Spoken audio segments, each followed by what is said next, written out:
বলছিলাম, আমি কি একটু বেশি সুন্দর দেখতে?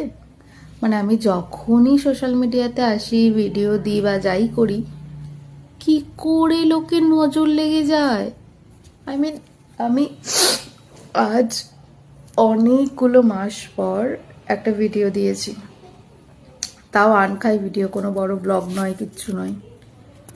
লিটারালি আমার জ্বর চলে এসছে, আমার জ্বর হয়ে গেছে। আমি ভাবি, আচ্ছা, আমার মতো এত বোরিং, ফালতু, মানে ঝামেলায় ভরা লাইফটাকেও কি লোকে হিংসে করে? মানে আমাকে দেখেও কি হিংসে? এত কারা আছিস ভাই? এত জবলেস, এত লাইফলেস কারা? আমাকে কারা হিংসে করিস ভাই? মানে আমাকেও যদি কেউ হিংসে করে, ভাবতেই পাচ্ছি না।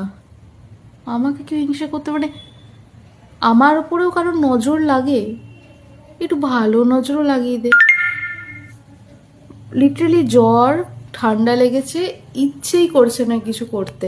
আমি ভাবলাম কাল থেকে ছোট ছোট করে ভিডিও বানাবো, ছোট ছোট কিছু মোমেন্ট শেয়ার করবো। ও মাই গড, আমি গলা দিয়ে কথা বলতে পারছি না, গলায় প্রচন্ড ব্যথা। এখন তো একটা প্যারাসিটামল খেয়ে বসে আছি। ভাবলাম জিম যাব, জিম যাচ্ছি তো জিমের ভিডিওগুলো আস্তে আস্তে শেয়ার করা শুরু করবো, ছোট ছোট মোমেন্ট শেয়ার করবো, ভালো ভালো খাবার রান্না করবো, সেগুলো শেয়ার করবো। বুঝলে, এতটা লাইফলেস হয়েও না যারা নজর দিচ্ছে বাবা। আমার লাইফে কিচ্ছু নেই নজর দেওয়ার মতো, বিশ্বাস করো। মানে আমি সোশ্যাল মিডিয়াতে যা দেখাচ্ছি তার থেকেও গায়ে গুজরা আমার লাইফ। প্লিজ